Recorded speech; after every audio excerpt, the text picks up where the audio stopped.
Imagine this. You're scrolling Instagram, sipping your coffee, pretending to work, and you stumble across a post that makes you think, man, I wish I had that kind of passion.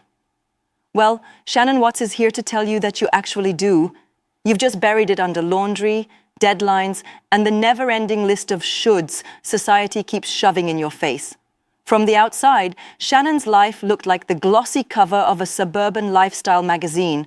A nice house, loving husband, kids, a successful career. But on the inside, she was falling apart faster than my phone battery after a software update. Stress, exhaustion, and, no joke, eczema were taking over. It was like her body was staging a protest. We're done with this whole pretend everything's fine act. One day, during a doctor's appointment, her physician asked a simple question. What's going on in your life? And Shannon, who'd been holding it all together with emotional duct tape, just broke down. The truth? She'd lost herself. Somewhere between wife, mother, caretaker, and career professional, she'd forgotten who Shannon even was. That night, she did something ridiculously simple but game-changing. She opened a blank journal. No grand plan, no manifest your destiny Pinterest board, just raw, unfiltered honesty. And as she wrote, the truth came out. She hadn't just lost her spark, she'd stopped tending to it entirely. So, what is this spark thing? Watts calls it your fire. That thing inside you that makes you feel alive, driven, like you're actually on your own path instead of just clocking in for someone else's. But here's the problem. Most of us bury it under what she calls the avalanche of shoulds. You should be a perfect parent.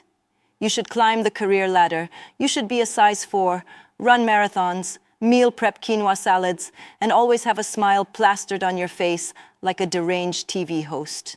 And if you're a woman, the shoulds start early and never stop. The result?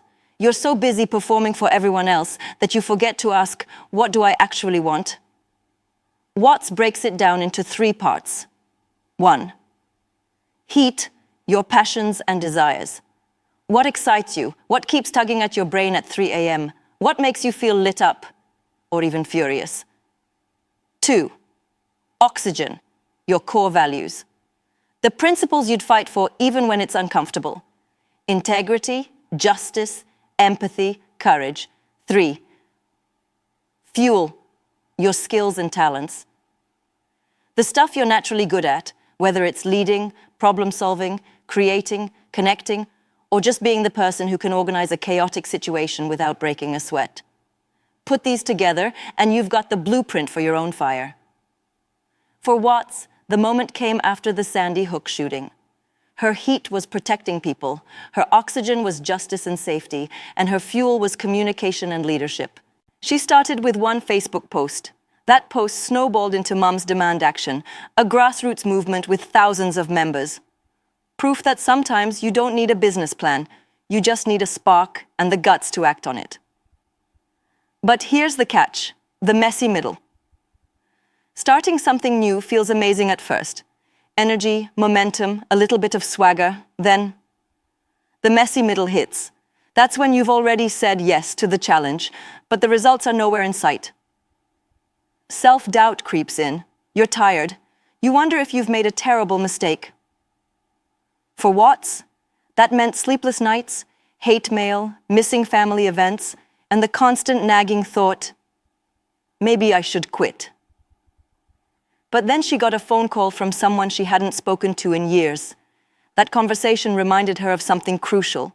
She chose this fire, and she still wanted it. To survive the messy middle, you need people, the kind who get it. Watts calls this your bonfire.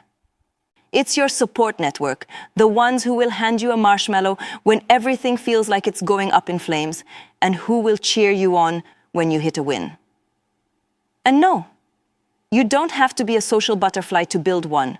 Vulnerability is the key. Let people see the struggle. Say, I'm not okay, and give them a chance to show up. Here's the thing about stepping outside the neat little box society built for you.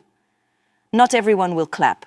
In fact, some will judge you, criticize you, or try to guilt you back into your old role.